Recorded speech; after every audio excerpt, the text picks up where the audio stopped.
এই রমজান মাসেও কিছু মানুষ এমন আছে যারা যখন একামত শুরু হয়ে যায় তখন মসজিদে ঢুকে, আছে না নাই? এ রমজানের বরকত বুঝলো না। ওই ব্যক্তির জন্য ধ্বংস, যে রমজান পেল কিন্তু নিজের গুনাহগুলা মাফ করাইতে পারল না। রাসূল সাল্লাল্লাহু আলাইহি ওয়াসাল্লাম ওই ব্যক্তিকে বদদোয়া করেছেন, আর জিবরাইল আমিন বলেছেন আমিন। রাসূলের বদদোয়া কবুল হওয়ার গ্যারান্টি কত পার্সেন্ট বলেন? আর যিনি আমিন বলছে তার দোয়া কবুলের গ্যারান্টি কত পার্সেন্ট? আল্লাহর নবী সাল্লাল্লাহু আলাইহি ওয়াসাল্লাম বদদোয়া করলেন, জিবরাইল আমিন বললেন আমিন। যিনি রমজান পেল নিজের গুনাহ মাফ করাইতে পারল না, পিতা মাতাকে পেল কিন্তু নিজের জান্নাতি বানাইতে পারল না, এই মানুষগুলো যিনি রাসূলের নাম শুনলো কিন্তু দরুদ শরীফ পড়ল না, এই তিন শ্রেণীর মানুষের উপরে আল্লাহ পাকের লানত, আল্লাহ পাকের গজব। নাউজুবিল্লাহ। আজকের জুমার প্রথম মেসেজ এটা, আমরা এই তিন শ্রেণীর অন্তর্ভুক্ত হব না। পিতামাতার সাথে খারাপ আচরণ করব। এখন পিতামাতার সাথে মানুষ খারাপ আচরণ করে, এটার পেছনে অনেকে যৌক্তিকতা বের করে যে আমি কেন খারাপ আচরণ করি, অতিমাত্রায় আমাকে জ্বালাতন করে। এই যুক্তি দেওয়ার লোক আছে কিনা বলেন তো? এখন অতিমাত্রায় খারাপ আচরণ পিতামাতা কেন করে প্রশ্ন, কারণ স্বাভাবিকভাবে যৌবনকালে একটা মানুষের মেজাজ যেমনটা থাকে বুড়াকালে মেজাজ তেমনটা থাকে না। এটা কিছুটা বিকৃত হয়, কিছুটা ড্যামেজ হয়। আমি আপনাদেরকে সম্ভবত উদাহরণ দিয়েছিলাম, আমি আমার পিতামাতার কথা বলছিলাম, অনেক রোগের রোগী, তো ডাক্তার বলেই দিয়েছে এখন যে প্রেসক্রিপশন দিলাম এ ঔষধ খাইলে কিন্তু একটু উল্টাপাল্টা করবে, এটা আপনাদের ধৈর্য ধারণ করতে হবে। তাইলে এই যে পিতামাতা উল্টাপাল্টা কথা বলে, উল্টাপাল্টা কাজ করে, এটা মূলত আপনার প্রতি আমার প্রতি বিদ্বেষ থেকে নয়, এটা বয়সের কারণে করে। আমাদের কারো কারো বাচ্চা কাচ্চা অতিমাত্রায় ডিস্টার্ব করে, দিনেও ঘুমায় না, রাতেও ঘুমায় না, খাওয়ার সময় জ্বালায়, গোসলের সময় জ্বালায়, যৌক্তিকটাও জ্বালায়, অযৌক্তিকটাও জ্বালায়। এমন সন্তান আমাদের আছে না নাই? বরং এখন ম্যাক্সিমাম ঘরেই এমন সন্তান। আমার প্রতিষ্ঠানগুলোতে গার্ডিয়ান এসে বলে হুজুর আমারটা বেশি দুষ্টামি করে, আমি কি আপনারটা বেশি করে না, সবগুলাই করে, সবগুলার অবস্থা। এখন আমরা কি আমাদের পিতামাতাকে, সন্তানদেরকে আমরা কি ফেলে দেই? ওইটা আপনি যেভাবে গ্রহণ করেছেন, অ্যাকসেপ্ট করেছেন, আপনাকে আমাকে পিতামাতা লালন করার ক্ষেত্রে এই যন্ত্রণা সহ্য করেই লালন পালন করেছে।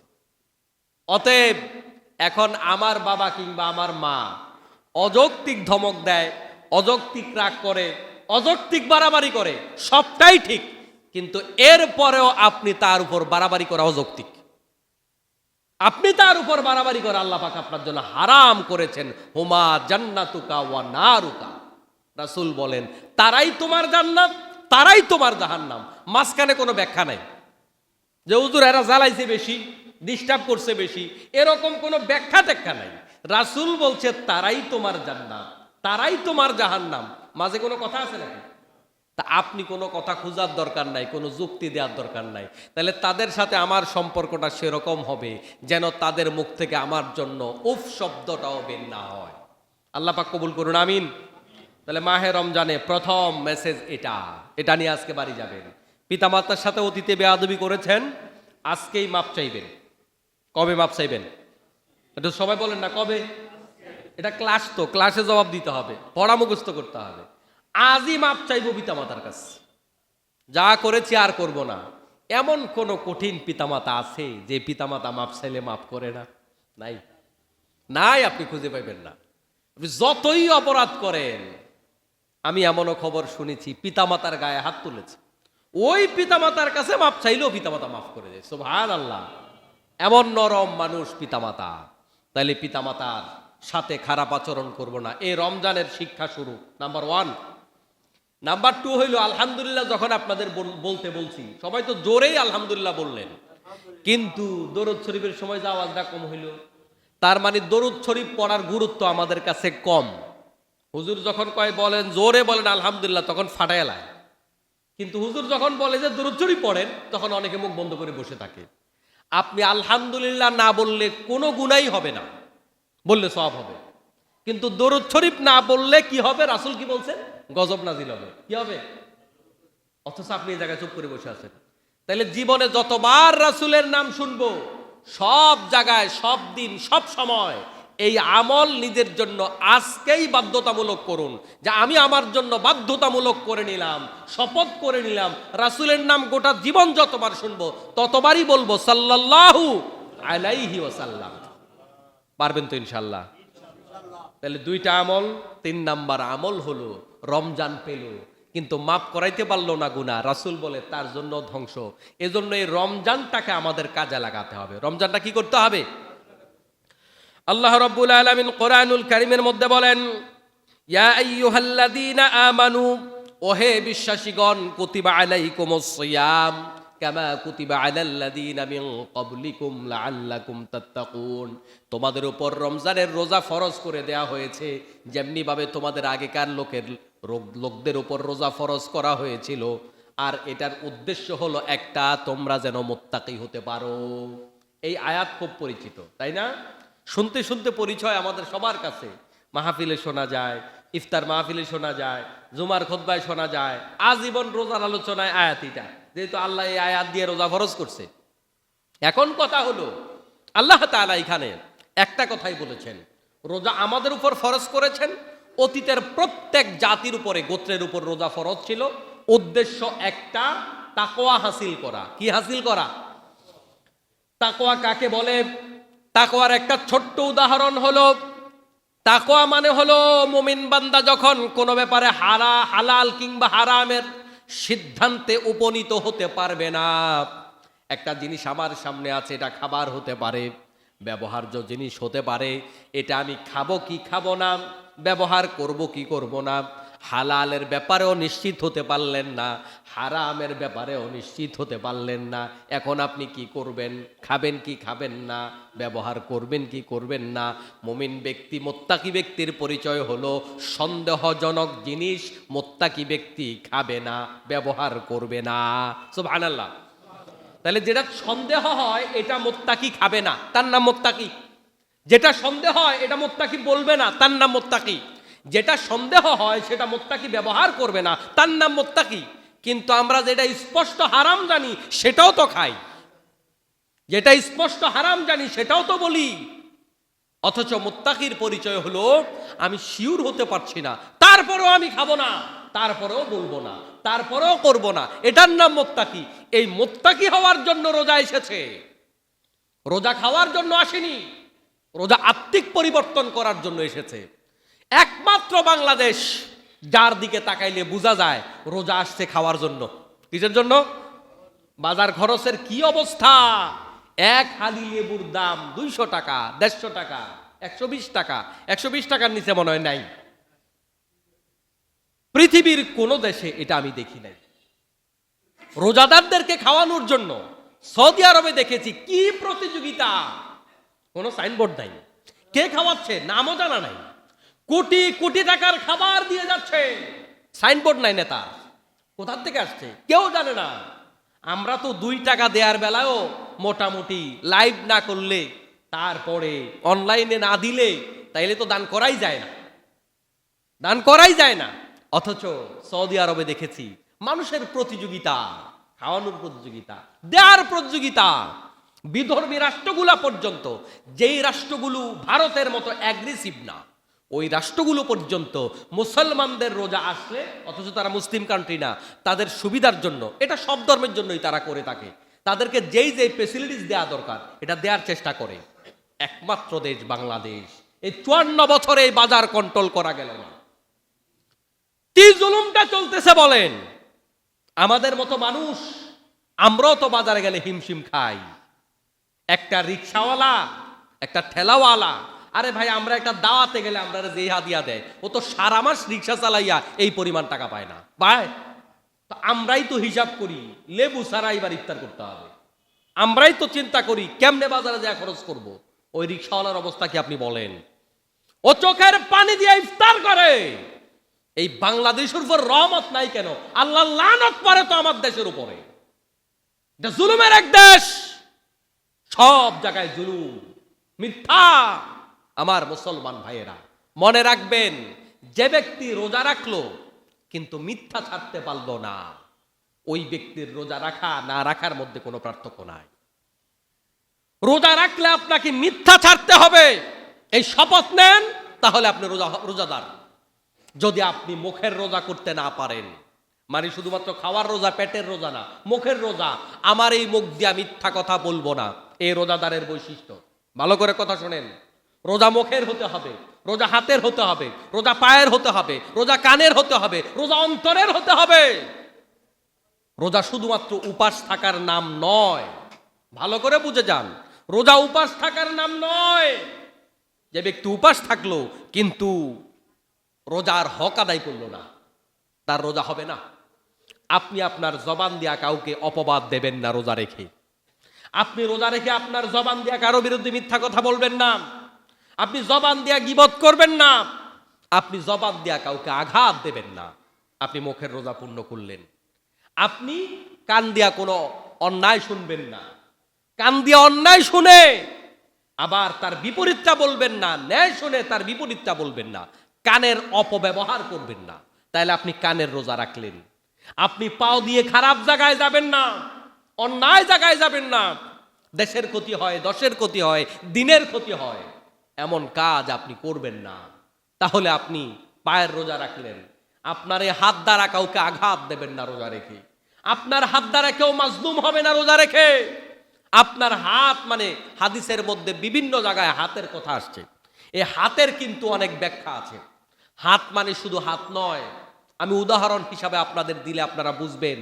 সেটা হচ্ছে এই, দেখবেন অনেক নেতাদের সাইনবোর্ডে, পোস্টারে লেখা থাকে, সামসারা নেতাদের ছবি উপরে দিয়া, নিচে দিয়া নিজের নাম দিয়া লেখে, অমক ভাইয়ের হাতকে শক্তিশালী করুন। লেখা থাকেনি? তো অমক ভাইয়ের হাত ভাঙা নাকি? হাতকে শক্তিশালী করুন লেখা আছে না? তো হাত কি ভাঙা? হাত মানে পাওয়ার। অমক বাইরে পাওয়ারে বসান, অমক বাইরে মেম্বার বানান, চেয়ারম্যান বানান, এমপি বানান, এটা বোঝানো হয়েছে। তাহলে হাতের আরেক ব্যাখ্যা হলো পাওয়ার। আল্লাহ তাআলা আপনাকে দয়া করে মেম্বার বানিয়েছে, চেয়ারম্যান বানিয়েছে, মেয়র বানিয়েছে, কাউন্সিলর বানিয়েছে, এমপি মন্ত্রী বানিয়েছে, প্রধানমন্ত্রী বানিয়েছে। এটা আল্লাহ তাআলা আপনাকে হাত দিয়েছে, মানে পাওয়ার দিয়েছে। এটার অপব্যবহার আপনি করবেন না যদি আপনি রোজাদার হয়ে থাকেন। দুদিন আগেই না বাংলাদেশে নতুন সরকার এসেছে। আমরা তাদের কাছে অনেক ভালো কিছু প্রত্যাশা করি। আমরা আল্লাহর দোহাই লাগা, আমরা আর কোনো জুলুম চাই না, আর হানাহানি চাই না, আর মারামারি চাই না, আর কাটাকাটি চাই না। জুলাইতে অনেক জীবন দেয়া হয়েছে। এত জীবনের পরে যেই সরকার এসেছে, আমরা তাদের কাছে ইনসাফ চাই। কিন্তু আমরা দেখতে পাচ্ছি বিভিন্ন জায়গায় তো জুলুম শুরু হয়ে গেছে। আছে না নাই? মনে কষ্ট পাইছেন নাকি আপনারা?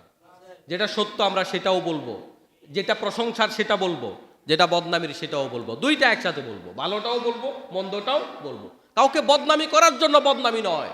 নিজের বিবেকটাকে পরিবর্তন করে ফেলেন রমজান উপলক্ষে। বদনামি করার জন্য বদনামি করবেন না। কারণ সমালোচনা করলে সেটা যৌক্তিক সমালোচনা করবেন, দরদ নিয়ে সমালোচনা করবেন, সেটা হিংসাত্মক সমালোচনা করবেন না। আমার মুসলমান ভাইয়েরা, তাহলে রমজান মাস এসেছে আমাদেরকে আত্মশুদ্ধি করবার জন্য। অন্তর থেকে হিংসা মুছে ফেলে দিতে হবে, অন্তর থেকে অহংকার মুছে ফেলে দিতে হবে, অন্তর থেকে ঘৃণা মুছে ফেলে দিতে হবে। এই হিংসা, অহংকার, ঘৃণা, অন্তর থেকে শিরক, এগুলা যদি মুছে ফেলতে না পারি, তাহলে রমজান মাস পার হয়ে যাবে, কিন্তু আল্লাহ পাকের ক্ষমা পাওয়া যাবে না। এই যে আমাদের কদিন আগে গেল না, শবে বরাত গেছে না? শবে বরাত উপলক্ষে আল্লাহ তাআলা তার বান্দাকে মাফ করে দেয়। সুবহানাল্লাহ। শবে বরাত নিয়ে পক্ষে বিপক্ষে অনেক আলোচনা, সমালোচনা, পর্যালোচনা বাংলাদেশে আছে। এই লাইলাতুল বারাত, আল্লাহ তাআলা এই রাতে বান্দাকে মাফ করেন, এই কথা সত্য।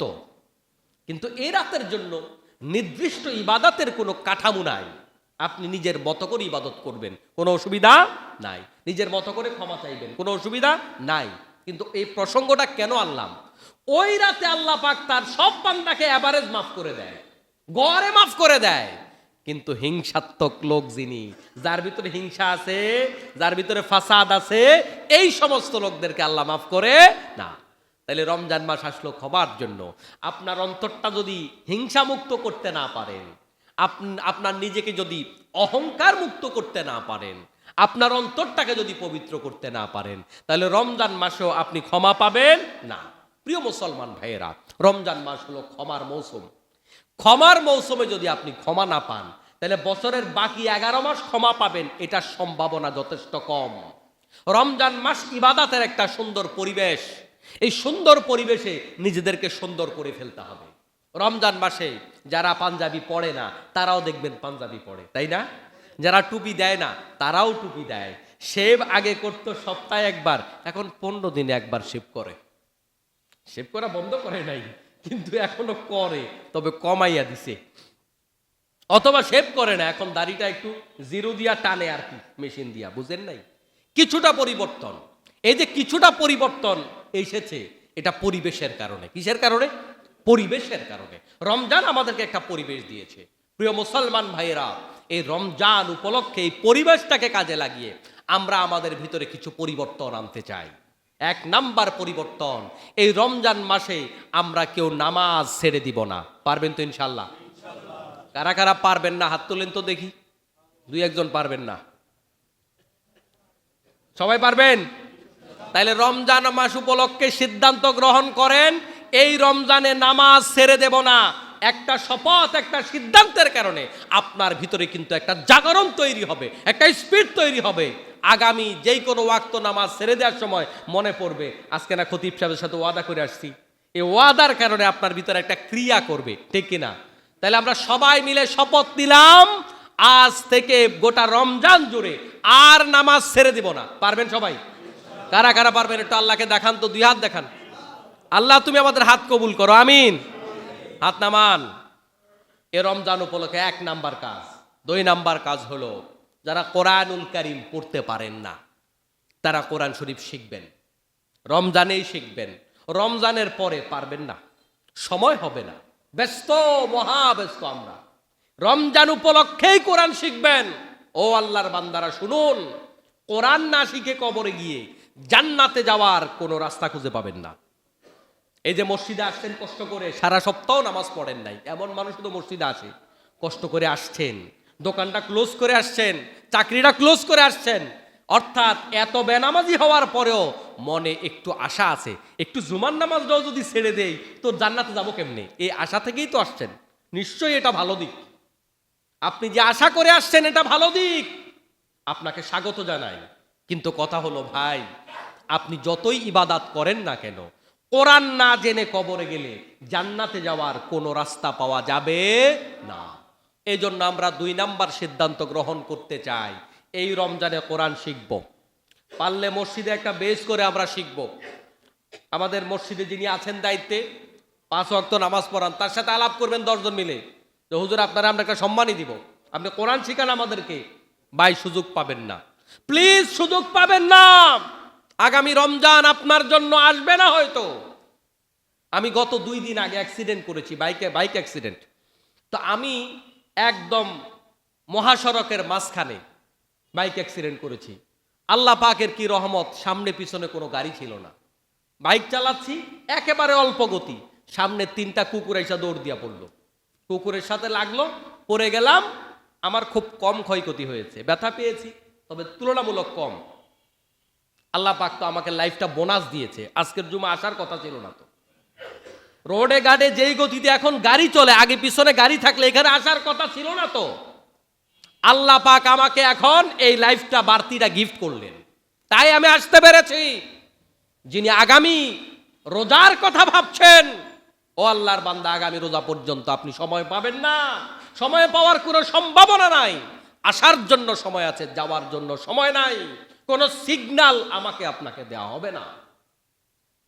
এই জন্য আর সময় ক্ষেপণ নয়, আর একটা দিনও নয়, আর একটা মাস নয়, আজই সিদ্ধান্ত গ্রহণ করুন, এ মাসে আমি কোরআনওয়ালা হব, এ মাসে কোরআনের ছাত্র হব।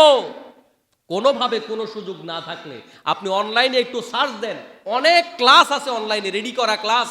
আপনি ক্লাসগুলো দেখবেন, মোটামুটি যদি মাথায় বুদ্ধি থাকে এখান থেকেও ম্যাক্সিমাম শিখে ফেলতে পারবেন আপনি। আমরা এই সিদ্ধান্ত নিতে পারবো তো ইনশাআল্লাহ? সবাই বলেন না ইনশাআল্লাহ? 3 নাম্বার, হারাম খাওয়া ছেড়ে দিবেন। প্রিয় ভাই, আমাদের সমাজটার প্রতিটা রন্ধ্রে রন্ধ্রে হারাম ঢুকে গেছে। ব্যবসায়ী মিথ্যা কথা বলে ব্যবসা করে। এই রোজার মাসটাতে আপনার মানুষ যেই খাবারগুলা বেশি খায়, কত বেশি দাম। চাঁদাবাজি তো আছেই রাস্তাঘাটে, বিভিন্ন জায়গায় বিভিন্নভাবে জুলুম করে করে আমরা হারাম খাচ্ছি। খাবারের মধ্যে ফরমালিন মিশায়, খাবারের মধ্যে খারাপ কেমিক্যাল মিশায়, বিভিন্নভাবে আমরা এই হারামের সাথে সম্পৃক্ত হয়ে যাচ্ছি। আপনি অতিরিক্ত দাম নিচ্ছেন, জুলুম করতেছেন, এগুলো হালাল নয়। প্রিয় মুসলমান ভাই, আপনি বেশি আয়ের জন্য কিছু টাকা পয়সা সুদের উপরে লাগাইছেন, অন্যায় লাগাইছেন। আজকের এই জুমায় সিদ্ধান্ত গ্রহণ করেন, আজ থেকে হারাম খাওয়া ছেড়ে দিব। একটুখানি কম খান না, একটুখানি কম খান, একটু কম খরচ করেন, হারাম খাওয়া ছেড়ে দেন। ইবাদতের ভিতরে মনোযোগিতা আসবে, অন্তরটা প্রফুল্ল হবে, কলবে মুতমাইন্না পাবেন, প্রশান্ত আত্মা পাবেন। অন্তরাত্মার শান্তি টাকা পয়সা দেওয়া হয় না, এটা আল্লাহ পাকের পক্ষ থেকে আসে। এই জন্য প্রিয় মুসলমান ভাই, হারাম খাওয়া ছেড়ে দেবেন, এই সিদ্ধান্ত গ্রহণ করেন। কাউকে ঠকাইয়া খাবেন না, বোনের হক খাবেন না, ফুফুর হক খাবেন না, ভাইয়ের হক খাবেন না, কারো আইল ঠেলবেন না, এই হারামগুলা ছেড়ে দেবেন। কারোর হক পকেটে ঢুকাবো না। পারবেন তো সিদ্ধান্ত নিতে? সবাই বললেন না যে ইনশাল্লাহ? আল্লাহ তাআলা তুমি কবুল করো, আমিন। তাইলে রোজার সার্থকতা। অন্যথায় আপনি উপাস থাকলেন, উপাস থাকার দরকার নাই। আপনি উপাস থেকে থেকে কি করবেন? যদি হারামগুলা ছাড়তে না পারেন, উপাস থেকে লাভ নাই। বিড়ি খাওয়া ছেড়ে দেন। রোজার মাসে খাওয়ার তো সময় পান না, অন্য সময় 10 মিনিট পর পর একটা মুখে না ঢুকাইলে চলে না। যেহেতু রোজার মাস উপলক্ষে আপনি রোজাদার, আপনি রোজা রেখে যেহেতু আপনি খাচ্ছেন না, অভ্যাসটা কিছুটা হইলো চেঞ্জ হয়েছে না? এই ওসিলায় আপনি হারামটা ছেড়ে দেন। একটা সুযোগ তো হয়েছে, এই ওসিলায় হারামটা ছেড়ে দেন। এখন বারবার দাড়ি ছাঁচতে লজ্জা লাগে, বিবেকে বাদে, একটু খারাপ লাগতেছে। ভাই, যেহেতু একটু খারাপই লাগতেছে, আপনি আর দাড়ি কাইটেন না। একটু খারাপ তো লাগতেছে আপনার কাছে, তাই না? বারবার দোকানে যাইতে খারাপ লাগতেছে, নিজে ফোজ দিতে খারাপ লাগে, মানুষ কি বলবে খারাপ লাগে, অনেক কারণে খারাপ লাগে। যেহেতু আপনার বিবেকে একটু আল্লাহ পাক রহমত দিয়েছে, এই ওসিলায় দাড়ি কাটাটা ছেড়ে দেন প্রিয় ভাই, ছেড়ে দেন। আজকে সব কথা তো পাবলিক প্লেসে বলা যায় না। বড় বড় সাইনবোর্ড, খালি লাল নীল সাইনবোর্ড, বিভিন্ন সমস্যা, ঘরে বউ থাকে না। এই সমস্যাগুলার অন্যতম বড় কারণ বারবার দাড়ি ছাঁচা। কথা কি বুঝেন? সব কথা এসে খুলে আর বলা যাবে না। আপনার জীবন সর্বনাশ করে দিচ্ছেন এই দাড়ি ছাঁচার কারণে। এই জন্য এই রমজান উপলক্ষে সিদ্ধান্ত গ্রহণ করেন, দাড়ি রেখে দেব। দাড়ি রাখলে বরকত পাবেন। দাড়ি সম্মানের প্রতীক। দাড়ি আল্লাহর নবীর সুন্নাত, শুধু সুন্নাত নয়, এটাকে ইমামগণ ওয়াজিব বলেছেন। তার মানে ফরজের তুল্য। আপনি কাটছেন মানে কবিরা গুনাহ করছেন। প্রিয় মুসলমান ভাই, আজকের জুমা থেকে দাড়িটা আর কাইটেন না, আর কাইটেন না। আল্লাহর দিকে তাকাইয়া ছেড়ে দেন। এই দাড়িটা নিয়ে আপনি আল্লাহর নবীর দরবারে হাজির হবেন, দাড়িটা নিয়ে আল্লাহর দরবারে হাজির হবেন। আপনি যখন কবরে যাবেন, আপনার সাথে নামাজটা কি দেখা যায়? দেখা যায় না। রোজা দেখা যায়, কোনো ইবাদত দেখা যায় না। ওই ইবাদতগুলো আমল নামায় আছে, কিন্তু একটা ইবাদত দেখা যায়, সাথে নিয়ে যাবেন আপনি, সেটা হচ্ছে দাড়ি। আপনি কোথাও অ্যাক্সিডেন্ট করেছেন, কেউ আপনাকে চিনে না, আপনি তো ভাইরাল না, তো আপনারে কে চিনবে? অ্যাক্সিডেন্ট করেছেন, আপনার দাড়িটা দেখে অন্তত আপনি যে মুসলমান এটা অন্তত শনাক্ত করা গেল। দাড়িটা না থাকলে আপনি যে মুসলমান, এমন অজ্ঞাত জায়গায় আপনি দুনিয়ার থেকে বিদায় নিয়েছেন, আপনার সাথে আইডি কার্ডও নাই, আপনার চেহারাটাও থেতলে গেছে, আপনার এমত অবস্থায় দাড়িও নাই, আপনাকে বের করবে যে মোবাইলটাও চুরি হয়ে গেছে। এমন দেশে বসবাস করি, অ্যাক্সিডেন্ট করলে কিছু মানুষ দৌড়াই আইসা স্বর্ণ গয়না মোবাইল টাকা পয়সা কি আছে ওগুলো আগে ভাগে সরায় ফেলায়। এমন এমন এমন ঘটনা আছে না নাই? ও প্রিয় মুসলমান ভাই, আপনার মৃত্যুর পরে আপনার সাথে কিচ্ছু যাবে না। কার জন্য আপনি ব্যস্ত আছেন? আমার চোখের সামনে আমি বহু মানুষকে দেখেছি, দুনিয়ার থেকে চলে গেছে, তার সন্তানরা ভুলতে তাকে 2 দিন সময় নেয় নাই। কার জন্য আপনি মায়া করছেন? যাদের জন্য মায়া করছেন তারা আপনার চিরশত্রু, তারা আপনাকে জাহান্নামে নেয়ার কাজ করছে, তারা আপনাকে বাহাবা দিচ্ছে। আপনি সুদের উপরে টাকা এনে, ঘুষের উপরে, তারপরে বিভিন্ন অবৈধ পন্থায় টাকা কামাই করে তাদেরকে খাওয়াচ্ছেন, তারা বাহাবা দিচ্ছে। তারা আপনাকে চিনবে না হাসরের মাঠে। ইয়াউমা ইয়াফিরুল মারউ মিন আখিহি ওয়া উম্মিহি ওয়া আবি ওয়া সাহিবাতিহি ওয়া বানি। কেউ আপনাকে চিনবে না। ওই কলিজার টুকরা সন্তান আপনাকে দেখলে দৌড়িয়ে পালিয়ে যাবে, আমার বাবাকে না জানি একটা নেকি দেয়া লাগে। আপনার কলিজার টুকরা সন্তান, সন্ততি, স্ত্রী, পিতামাতা আপনাকে দেখলে দৌড়াবে, না জানি একটা নেকি তাকে দিয়ে দেয়া লাগে। আমি তাকে একটা নেকি দেব না, সে জাহান্নামে যাক, আমি তাকে নেকি দেব না। কতটা কঠিন পরিস্থিতির মধ্যে আপনাকে আমাকে পড়তে হবে। সেই পরিস্থিতির আগে নিজেকে চেনা দরকার। আমি কাকে আপন ভাবতেছি? সে আমার আপন নয়। আল্লাহ ছাড়া বান্দার জন্য আর কেউ আপন হয় না। এই দুনিয়ার বন্ধন ঠুনকো এগুলা ভেঙে যাবে নিমিষেই। এই জন্য প্রিয় মুসলমান ভাইয়েরা, হারামটা ছেড়ে দেব, পারবো তো ইনশাআল্লাহ? ছেলে সন্তানের জন্য হারাম নয়। আপনার সন্তানকে বুঝতে দেন। আমাদের সমাজে সন্তানগুলো নষ্ট হওয়ার একটা বড় কারণ হলো সন্তানের প্রতি অতিমাত্রায় আহ্লাদ, যা চায় তাই দেয়। এটা সন্তান নষ্ট হওয়ার বড় কারণ। যা চায় তাই দেবেন না। আপনি আপনার সন্তানকে কষ্ট করা শিখান, উপাস থাকা শিখান, আদর করে বহু পিতামাতা সন্তানদেরকে রোজা রাখা। আপনার কবরের পাশে প্রস্রাব করে দেবে ওই সন্তান, বিবেকটাও খাটাবে না। সাহাবাই কেরাম রিদওয়ানুল্লাহি তাআলা আলাইহিম আজমাইন ছোট বাচ্চাদেরকে রোজা রাখাতেন। বিকালবেলা যখন অতিমাত্রায় ক্ষুধা লাগতো, সাহাবাই কেরাম তাদের হাতে খেলনা তুলে দিতেন, কারণ খেলাধুলা করলে সময়টা একটু কেটে যাবে। সুবহানাল্লাহ। এর জন্য যাদের উপর রোজা ফরজ না, ওই সন্তানদেরকেও রোজা রাখাবেন। আপনার সন্তানটার বয়স 5-7 বছর হয়েছে, আপনি তাকেও রোজা রাখান। সে এই বছর 3টা রোজা রাখুক, আগামী বছর 10টা রোজা রাখবে, তারপরের বছর সে 20টা রোজা রাখবে। অসুবিধা কোথায়? না খেয়ে মানুষ মারা যায় না, না খেয়ে মানুষ মারা যায় না, খেয়ে মানুষ মারা যায়। আপনারা আমার সামনে যারা আছেন, আজকে তো রোগমুক্ত মানুষ নাই, কোনো না কোনো রোগ আছে, অল্প স্বল্প হইলেও আছে, ঠিক না ভাই? সব ঘরে রোগ আসেনি। ডাক্তারের কাছে যাবেন, ডাক্তার আপনাকে কি বলবে? বেশি করে খান এটা বলে।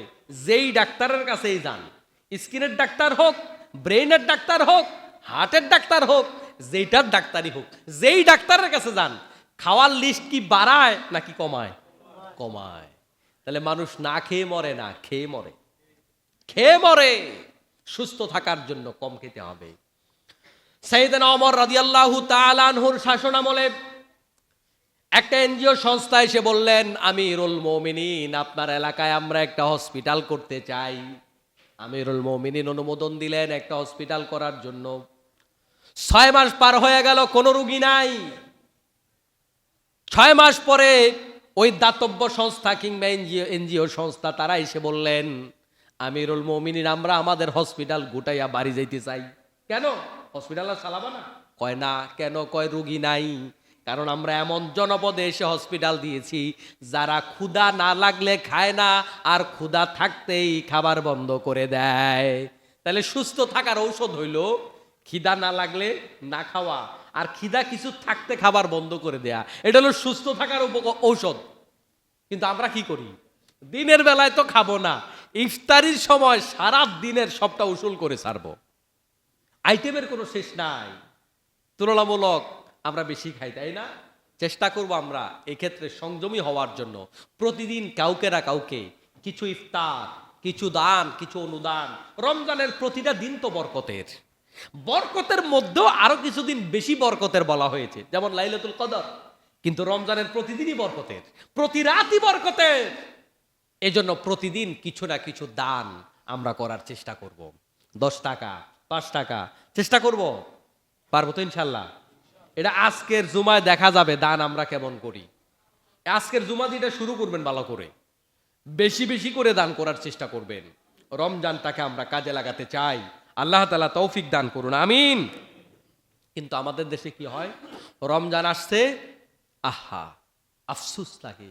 রমজান মাসটা সিনেমা বানানোতে ব্যস্ত থাকে। কারণ ঈদের পরের দিন, ঈদের দিন বিকাল থেকে তো শুরু করতে হবে। ঈদের দিন বিকাল থেকে বিটিভিতে বিভিন্ন ধারাবাহিক নাটক সিনেমা আছে না, ওইটা তো এখন রমজানের ভিতরে প্রস্তুত করতে হবে। এটা হলো আমাদের বাংলাদেশের মানুষের রোজার প্রস্তুতি। অথচ সাহাবাই কেরাম 3 মাস আগের থেকে আল্লাহুম্মা বারিক লানা ফি রজব ওয়া শাবান ওয়া বাল্লিগনা রমাদান, এই দোয়া করতে থাকতেন, আল্লাহ রজব মাসের বরকত দাও, শাবান মাসের বরকত দাও, রমজান পর্যন্ত আমাকে হায়াত বাড়িয়ে দাও। সুবহানাল্লাহ। অথচ আমরা 3 মাস ধরে প্রস্তুতি গ্রহণ করি। কিসের প্রস্তুতি? বিভিন্ন ম্যাগাজিন বানানোর প্রস্তুতি, কেমনে দ্রব্যমূল্যের দাম বাড়ানো যায় এগুলাকে মজুত করার প্রস্তুতি। এ হচ্ছে আমাদের রোজার প্রস্তুতি, মানুষ ঠকাবার প্রস্তুতি। অনেকে তো এটা মনেই করেন রোজার মাস ব্যবসার মাস। নাউজুবিল্লাহ বলেন। বাংলাদেশ ছাড়া কোথাও এই কালচার নাই। প্রিয় মুসলমান ভাই, অপর ভাইয়ের উপর জুলুম করে এই রোজা দিয়ে আপনি আল্লাহ পাকের জান্নাত পাওয়ার কোনো সম্ভাবনা নাই। কয়েকটা বিষয় আমাদের জানা দরকার। রমজান মাসের এই রোজা উপলক্ষে আমাদের কিছু মাসাইল জানা দরকার। এই মাসাইলগুলো যদি আমরা না জানি তাহলে আমরা রমজান মাসের রোজা পালন করার ক্ষেত্রে আমরা কিছু বাধাগ্রস্ত হয়ে যাব। কিছু কাজ করলে রোজা ভেঙে যায়, কিছু কাজ করলে রোজা ভাঙে না। এ বিষয়ে আমরা আমাদের স্পষ্ট ধারণা একটু রাখতে চাই। যে বিষয়ের ইবাদত পালন করা, যেই ইবাদত পালন করা ফরজ, তার মাসআলা জানাও ফরজ। যে ইবাদত পালন করা সুন্নাহ, তার মাসআলা জানাও সুন্নাহ। যে ইবাদত পালন করা মুস্তাহাব নফল, তার মাসআলা জানাও কি নফল। তাহলে রোজা রাখা কি ফরজ। এই ফরজ রোজা উপলক্ষে আমাদের এই রোজার মাসআলা জানাটাও ফরজ।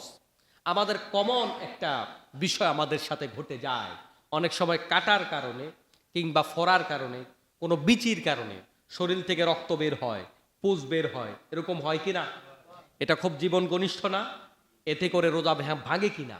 না, এতে করে রোজা ভাঙে না। এটা অনেকে জানে না, মনে করে রোজা ভেঙে গেছে, কিন্তু এতে করে রোজা ভাঙে না। কোনো মানুষ রোজা রাখতে গিয়ে হঠাৎ অজ্ঞান হয়ে গেল, আবার কিছুক্ষণের মধ্যে জ্ঞান ফিরল, অল্প সময়ের মধ্যে, এরকম যদি হয় কারোর ক্ষেত্রে, এই অজ্ঞান হয়ে যাওয়ার মাধ্যমেও রোজা ভাঙবে না। কোনো ব্যক্তি, আমাদের জীবন ঘনিষ্ঠ একটা বিষয়, অনেক সময় গোসল ফরজ হয় রাত্রিবেলায়, কিন্তু আমাদের ফজর হওয়ার আগে যদি আপনি সেই গোসলটা সেরে নেন, এতে করে যদি আপনি মনে করেন যে এখন আমি যদি গোসল করতে যাই তাহলে আমার সেহরি খাওয়ার সময় পাবো না, এমত অবস্থায় করণীয় কি? আপনি সেহরিটা আগে খেয়ে নেন, 5 মিনিট সময় আছে। গোসল ফরজ হয়েছে সেহরির সময় থাকতে, তার আগে কোনো সমস্যা নেই, সুবহ সাদিকের আগে যেহেতু হয়েছে, তাহলে আপনি আগে সেহরিটা খান। গোসলটা যদি ফজরের নামাজের সময় হওয়ার পরেও করেন, তাতে করে আপনার রোজা ভাঙবে না। কিন্তু ফজরের নামাজের সময় হওয়ার পরে তথা সেহরির সময় শেষ হওয়ার পরে গোসল ফরজ হওয়া যাবে না। এর আগে গোসল ফরজ হয়েছে কিন্তু সময় পান নাই, গোসলটা করেছেন ফজরের সময় হওয়ার পরে, এতে করে আপনার রোজা ভেঙে যাবে না। তারপরে অনেক সময় আছে আমরা রোজা রেখেও কবিরা গুনাহ করি। এতক্ষণ যেই গুনাহগুলো আমরা না করার ওয়াদা করেছিলাম, রোজা রেখে ওই যে বললাম দাড়ি আছে, কবিরা গুনাহ করে। এখন রোজা রেখে যদি কেউ কবিরা গুনাহ করে, রোজা রেখে সে নামাজ ছেড়ে দিল এক ওয়াক্ত, এরকম কবিরা গুনাহ করলো, মিথ্যা কথা বলল, তাহলে তার রোজা হবে কি না প্রশ্ন। এই রোজার বরকতটা নষ্ট হয়ে যায়, কিন্তু আইনিভাবে রোজা ভেঙে যাবে না। কিন্তু রোজা রেখে কোনো ব্যক্তি মিথ্যা বললে, অপরাধ করলে, অন্যায় করলে রাসূল সাল্লাল্লাহু আলাইহি ওয়াসাল্লাম এই রোজা কবুলের গ্যারান্টি তো দেন নাই। অতএব আমরা অপরাধ করব না, কিন্তু কোনো কারণে কেউ যদি কবিরা গুনাহ করে, প্রশ্ন হলো হঠাৎ করে খাবার খাইলেন, রোজাটা যেমন ভেঙে যায় এভাবে রোজাটা ভেঙে যাবে কিনা? না, কবিরা গুনাহ করলেও এভাবে রোজা ভেঙে যাবে না, তবে বরকত নষ্ট হয়ে যাবে। অনেক সময় ভুলবশত দাঁতের চিপ ফাঁকে আমাদের কোনো একটা ছোট্ট খাবারের কণা রয়ে গেছে, অনাকাঙ্ক্ষিতভাবে ভিতরে চলে গেছে, গিলে ফেলছেন, এতে করে রোজা ভাঙবে না? ভাঙবে না। আপনি ইচ্ছাকৃত কিছু খাইছেন, এতে রোজা ভাঙবে। শুধু তাই নয়, ভুল করে আপনি পানি খেয়ে ফেলছেন, রোজা ভেঙে যাবে না। আপনি আবার খাইছি যেহেতু আরেকটু খাইয়া নেই, এমনটা করতে যাবেন না। এক লোকমা যেহেতু খাইছে আরেকটু খাইয়া ফেলি, কেউ আশপাশে নাই, মনে করাই দেওয়ার মতো কেউ নাই। অনেক সময় এরকম হতে পারে, সামনে খাবার পাইছি, খাওয়া শুরু করে দিছি, এরকম আমার জীবনেও 2-1 বার ঘটছে, এরকম হতে পারে, অসম্ভবের কিছু না। আপনি খেয়ে ফেলছেন, যখনই মনে পড়ছে সাথে সাথে আপনি আপনার মুখ পরিষ্কার করে ফেলুন, আপনার রোজা ভাঙবে না ইনশাআল্লাহ। তারপরে কোনো মানুষ যদি খাবার খাইতে খাইতে ফজরের সময় হয়ে গেছে, আশপাশে হয়তো কেউ নাই, কিন্তু পরবর্তীতে বুঝলো সময় তো আসলে পার হয়ে গেছিল, আপনি কি করবেন এখন? আপনি তো সেহরির সময়ের পরেও খাইছেন, এমত অবস্থা আপনি ওই দিনের রোজাটা পূর্ণ করবেন, পরবর্তীতে এই রোজাটা আবার রাখবেন। ওই দিনের রোজা ভাঙা যাবে না। রোজা ইচ্ছাকৃত ভাঙলে আপনাকে এটার কাফারা হইল 2 মাস একটা রোজা রাখতে হবে। কয় মাস? একটা রোজা ভাঙলে 2 মাস একটা রোজা রাখতে হবে। ওই 2 মাস রাখতে গিয়া যদি আপনি 55 দিন রাখছেন, আর 5টা রোজা বাকি আছে, আবার একটা ভাঙ্গা ফেলাইছেন, আবার 2 মাস রাখতে হবে। তার মানে রোজা ভাঙাটা এত বড় মারাত্মক পাপ ইসলামী শরীয়তে, অর্থাৎ কোনোভাবেই এটা শরীয়ত অ্যালাউ করে না। কারণ 5টা রোজার জন্য আপনাকে 2 মাস করে হিসাব করেন, 10 মাস রোজা থাকা লাগবে। এটা কি সম্ভব? এটা অনেকটা আমাদের জন্য কঠিন না? এমনিই তো আমাদের ফিটনেস খারাপ। এই জন্য প্রিয় মুসলমান ভাইয়েরা, এক কথায় রোজা ভাঙা যাবে না। যারা আজকের জুমা এসেছেন, প্রিয় ভাইদেরকে অনুরোধ করে বলি, হাতে ধরে বলি, পায়ে ধরে বলি, ও আমার কলিজার টুকরা ভাইয়েরা, একটা রোজা রাখলে জাহান্নাম 70 বছর দূরে চলে যায়। সুবহানাল্লাহ। এই রোজা রাখলে জাহান্নাম থেকে বাঁচার রাস্তা আমার হয়ে গেল ধরা যায়। একটা বছর যদি, একটা মাস কেউ রোজা রাখতে পারে 1 বছরের মধ্যে, এই রোজার ফজিলত গুরুত্ব আলোচনা করলে অনেক লম্বা সময় লেগে যাবে, আজকে আর সময় নাই। শুধু 1 বছরের এই একটা মাসের রোজা আপনার গোটা জীবনের গুনাহগুলোকে মাফ করাইয়া সাফ করে মায়ের পেট থেকে দুনিয়া আসলে আপনি যত পবিত্র তত পবিত্র করে দিতে পারে। সুবহানাল্লাহ। প্রিয় ভাই, 11টা মাস নামাজ পড়েন নাই, অপরাধ করেছেন, জেনা ব্যভিচার করেছেন, অন্যায় করেছেন, অনলাইনে অফলাইনে বিভিন্নভাবে অপরাধ করেছেন। প্রিয় মুসলমান ভাই, এই একটা মাস আল্লাহর দোহাই লাগে একটু চেষ্টা করেন, রোজাগুলা ভাঙবেন না। এই 1 মাসেই আপনি আল্লাহর ওলি হয়ে যাবেন ইনশাআল্লাহ। পারবো তো ইনশাআল্লাহ? রোজা ভাঙবো না তো ইনশাআল্লাহ? আর একটা ব্যাপার বলে রাখি, সামাজিকভাবে আপনারা সিদ্ধান্ত গ্রহণ করুন। অনেকের বাস্তব কারণ আছে, রোজা তার রাখার সুযোগ নাই। ঢাকা শহরে অনেক মুসাফিরও আছে, স্বাভাবিক, সারা দেশের মানুষ তো ঢাকায় আছে, তাই না? মুসাফিরের জন্য রোজা ফরজ নয়, সে পরবর্তীতে রোজা রাখতে পারবে। এই জাতীয় ভাইয়েরা যারা রোজা ভাঙতে হবে, আপনারা অন্তত জনসম্মুখে খাবার দাবার থেকে বিরত থাকবেন। এটা করবেন না, এটা পরিবেশ নষ্ট হয়। তারপরে জায়গায় জায়গায় দোকানপাটে শাটার লাগাইয়া এভাবে ওভাবে এটা করবেন না। এটা করতে গেলে বেরোজগারি যারা দুর্বল ইমানদার আছে তাদের এই রোজা ভাঙার একটা সুযোগ হয়ে যায়। আপনি যাদের রোজা ভাঙার সুযোগ করে দিলেন, হাসরের মাঠে আপনি নামাজি লোক হয়েও ওই মানুষগুলার কাফারা আপনাকে দিতে হবে। এজন্য প্রিয় মুসলমান ভাইয়েরা, ব্যবসায়ী যারা আছেন, অপর মুসলমান ভাইকে রোজা ভাঙতে সহযোগিতা করবেন না। সামাজিক অপকর্মগুলো সামাজিকভাবে আপনারা এগুলাকে প্রতিহত করবেন। রোজার মাস উপলক্ষে এই গলিতে, এই আশপাশে, এখানে যেন এই জাতীয় কোনো অপরাধ না হয়, ইনশাআল্লাহ আমরা চেষ্টা করব। আল্লাহ কবুল করুক, আমিন। তারপরে যারা সারা মাস নামাজ রোজায় অনেকে অভ্যস্ত কম, তারা কিন্তু সেহারিতে উঠতে বেশ কষ্ট হয়। এরপরে প্রশ্ন করে, হুজুর সেহারি যে খাইলাম না, রোজা কি হবে? সেহারি না খেলেও রোজা হবে। কিন্তু আল্লাহর নবী সাল্লাল্লাহু আলাইহি ওয়াসাল্লাম বলেন, তাসাহহারু ফা ইন্না ফিস সুহুরি বারাকা। তোমরা সেহারি খাও, এর মধ্যে বরকত আছে। সুবহানাল্লাহ। আজকে আমরা অনেক কামাই করেও বরকত পাই না। ওই যে এত টাকা কই গেল, এই যে এত টাকা কই গেল হিসাব খুঁজে পান না। এর দ্বারা বোঝা যায় আপনার আমার জীবনে বরকত নাই। কি নাই? টাকা আছে, বরকত নাই। সময় কোথায় চলে যায়? সময় আছে, বরকত নাই। টাকা আছে, বরকত নাই। আমাদের জীবনে বারাকা যদি পেতে চাই, আল্লাহর নবীর সুন্নাত হলো সেহরি খাও। সেহরি খাইলে জীবনে বরকত আসবে। এই জন্য সেহরি কোনো কারণে ভুলক্রমে খেতে পারেন নাই, তাহলে আপনার বিষয়টা ভিন্ন। কিন্তু আপনি ইচ্ছাকৃতভাবে সেহরির মতো বরকত ছেড়ে দেবেন না। অনেক সময় সেহরির সময় এরকম হয়, হুজুরে হঠাৎ করে বলছে, আর মনে করে যে না এখনই খাবার ছেড়ে দিতে হবে। না, আপনার প্লেটে আরো 5 লোকমা খাবার আছে, আপনি ওইটা খাইয়া শেষ করেন, তবে এটা দেরি করেন না, এটা তাড়াতাড়ি করে খাইয়ে ফেলবেন। এরকম না যে মুখে খাবার দিছি এটা ফেলে দিতে হবে, হুজুরে কইছে সেহরি খাওয়ার সময় শেষ। বিষয়টা কিন্তু এরকম না। আরেকটা বিষয় বলতে হয়তো ভুলে যাব, প্রিয় মুসলমান ভাইয়েরা, এই রমজান উপলক্ষে আমরা যারা রোজা রাখছি, রমজান উপলক্ষে তাহাজ্জুদ নামাজের অভ্যাস করবেন। আপনি তো সেহরির সময় উঠতেছেন, মাত্র 5টা মিনিট সময় পাইলেই তো 2-4 রাকাত নামাজ পড়া যায় না? আপনি সেহরি খাওয়ার আগে কিংবা পরে, সেহরি খাওয়ার সময়টাই তাহাজ্জুদ নামাজের সময়, এই সময়টাতে তাহাজ্জুদ নামাজ 2 রাকাত হইলেও পড়বেন। তাহাজ্জুদ নামাজ কেমনে পড়তে হবে? নফল নামাজ যেমনে পড়ে, আপনার মনে শুধু নিয়ত থাকবে তাহাজ্জুদ, বাস হয়ে গেছে। আল্লাহু আকবার নিয়ত করলেন, নফল নামাজের মতো পড়বেন। সুবহান রাব্বিয়াল আলা 3 বার, 5 বার, 7 বার, 11 বার, এভাবে বিপরীত কি বলে যে বিজোড় সংখ্যক বার পড়বেন। পড়ে এবার আপনি আপনার সমস্যাগুলো আল্লাহরে বলেন, আল্লাহ আমি অসুস্থ, তুমি আমার সুস্থ করে দাও। আল্লাহ আমার একটা সন্তান নাই, আমার একটা সন্তান দিয়া দাও। আল্লাহ ঋণগুলো আমার পরিশোধ করে দাও। আল্লাহ তাআলা তুমি আমাকে মক্কা মদিনায় যাবার তৌফিক দাও। আল্লাহ ব্যবসা বাণিজ্য বরকত পাচ্ছি না, কুলাইতে পারতেছি না, সন্তানকে খাওয়াইতে পারতেছি না, আল্লাহ উদ্ধার করে দাও। আল্লাহ আমার দেশটাকে ভালো করে দাও। এই সব কথা এই তাহাজ্জুদের সেজদায় আপনি বাংলায়ও বলতে পারবেন। কথা কি বুঝতে পারছেন? আজকে অনেক মসজিদে মুনাজাত হয় না। এবার অনেকে প্রশ্ন করে, আমাদের এখানে হয়, অনেক জায়গাতে হয় না। এ হয় আর হয় না নিয়ে অনেক কথা আছে না। এবার অনেকের প্রশ্ন, হুজুর মুনাজাতই হয় না, তো দোয়াটা করবো কোন সময়? দোয়াটা সেজদায় করবেন।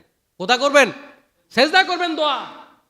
3 বার 5 বার 7 বার আপনি পড়েন, তসবিটা পড়েন। তসবি পড়ার পরে এবার মনের সবগুলা কথা ওই সিজদার ভিতরে আল্লাহকে বলেন।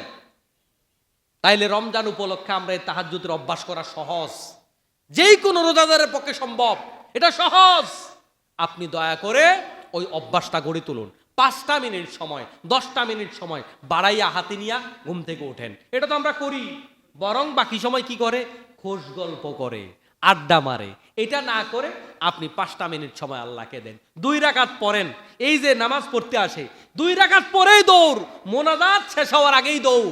প্রিয় মুসলমান ভাই, আপনি আল্লাহর জন্য, আল্লাহ আপনাকে 24 ঘন্টা সময় দিল, পুরা সপ্তাহে আসলেন না, একদিন আসছেন, তাও আপনি 2 রাকাত দিয়া মোনাজাত করার টাইম নাই, আল্লাহর কাছে বলার টাইম আপনার নাই। প্রিয় ভাই, আপনি ওই 2টা মিনিট 5টা মিনিট সময়, তখন তো আর তারা নাই, ভোর রাতে তো আর অফিস নাই, সিজদা দিয়া একটু 2টা ফোঁটা চোখের পানি ছেড়ে আপনার অসুস্থতার কথা আল্লাহকে বলেন। এমন অসুস্থতা আছে ডাক্তারের কাছে বছরের পর বছর দেখায়, কিন্তু ভালো হয় না। ওই সব ডাক্তারের যিনি ডাক্তার, ডাক্তারের যিনি স্রষ্টা, ওই ভোর রাতের 2টা রাকাত নামাজ পড়ে সিজদায় গিয়ে চোখের পানি ছেড়ে আল্লাহর কাছে আমরা একটু চাইবো, আল্লাহ আমার রিজিক দাও, আল্লাহ আমার জীবনে বরকত দাও, আমার সমাজ ভালো করে দাও, আমার এই দেশের স্বাধীনতা ভালো করো। এই সব বিষয় আল্লাহর কাছে আমরা দোয়া করব। পারবো তো ইনশাআল্লাহ? সবাই বলেন ইনশাআল্লাহ। আল্লাহ কবুল করুন, আমিন। প্রিয় মুসলমান ভাইয়েরা, এই ব্যাপারগুলো খেয়াল রাখবেন। রোজা রেখে অনেকে আছেন সারাদিন মোবাইলে বিভিন্ন নাটক দেখে, মুভি দেখে। প্রিয় মুসলমান ভাই, রোজা সরাসরি ভাঙবে না, কিন্তু আপনার জীবনের বরকত হারিয়ে যাবে, রোজার বরকত রহমত হারিয়ে যাবে। এজন্য আমরা এটা করব না। তারপরে মা বোনেরা, অনেক সময় তাদের একটা অসুস্থতা আছে, আল্লাহ কর্তৃক অসুস্থতা, আল্লাহ তাআলা তাদেরকে একটা অসুস্থতা দেয় প্রতি মাসে একবার। এই অসুস্থতার কারণে আপনি রোজা রাখবেন না, কিন্তু হঠাৎ আপনি ভালো হয়ে গেছেন, তখন থেকে বাকি দিন আপনি রোজা পূর্ণ করবেন এবং ওই দিনের রোজাটা পরবর্তীতে আবার আপনি রাখবেন। আর অনেকে আছে, অনেক মা বোনেরা বিভিন্ন ঔষধ সেবনের মাধ্যমে তাদের অসুস্থতা থেকে অ্যাডভান্স মুক্তি নিয়ে নেয়, অর্থাৎ এই মাসে আর অসুস্থ হবে না। এরকম করাটা জায়েজ কিনা প্রশ্ন। এরকম করে যদি কেউ রোজা থাকতে চায়, তার রোজা হবে কিনা? রোজা হবে, কিন্তু আল্লাহ তাআলা যে নিয়ম দিয়ে দিয়েছেন এই নিয়ম ভাঙা উচিত না। এখন অনেক ঔষধ আছে যে ঔষধ খাওয়ার কারণে এই মাসে আর অসুস্থ হবে না, কিন্তু মনে রাখতে হবে এই নিয়মটা না ভাঙাই উচিত। তবে যদি কেউ ভেঙেও রোজা রাখে, রোজা হয়ে যাবে, কোনো অসুবিধা নাই। অনিচ্ছাকৃত অনেক সময় বমি হয়ে যায়, খালি পেট কখনো কখনো বমির ব্যাগ হয়। অনিচ্ছাকৃত বমি হলে রোজা ভাঙবে না, ইচ্ছাকৃত করা যাবে না। অনিচ্ছাকৃত হলে রোজা ভাঙবে না। রোজার মাসে দিনের বেলায় যদি তার ঘুমের মধ্যে গোসল ফরজ হয়ে গেছে দিনের বেলা, এরকম যদি হয় তাহলেও তার রোজা ভাঙবে না। ইচ্ছাকৃত হলে রোজা ভাঙবে, অনিচ্ছাকৃত হলে রোজা ভাঙবে না। মাসালাগুলো মন দিয়ে শুনবেন, এগুলো আমাদের দরকার। অনেকের আছে ইনসুলিন নেওয়া লাগে, বিভিন্ন ধরনের ঔষধ নেওয়া লাগে, ইনজেকশন জাতীয় ঔষধ নেওয়া লাগে। ইনজেকশন জাতীয় ঔষধ রোজার মাসে আপনি নিতে পারবেন, ওই ইনজেকশনটা যদি খাবার জাতীয় ইনজেকশন না হয়।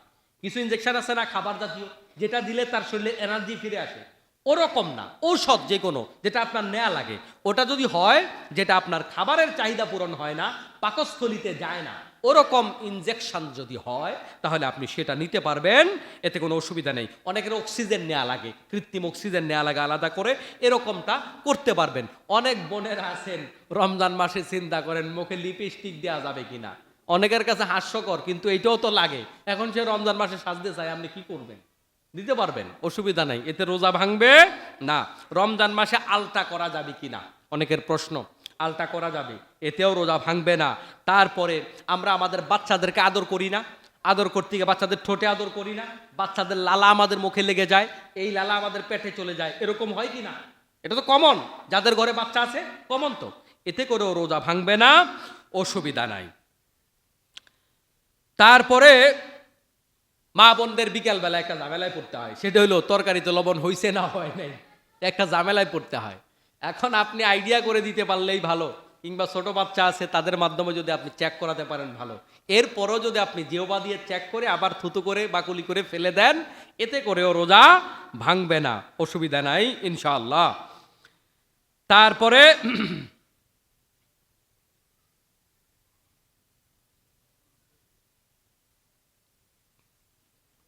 অনেক সময় আছে অনেকে চোখের মধ্যে ড্রপ দেন, আছে না? চোখের ড্রপ, এই ব্যাপারটাতে আপনারা একটু সতর্ক থাকবেন। চোখের নার্ভের সাথে কিন্তু আমাদের মানে গলার সম্পর্ক আছে, তাই না?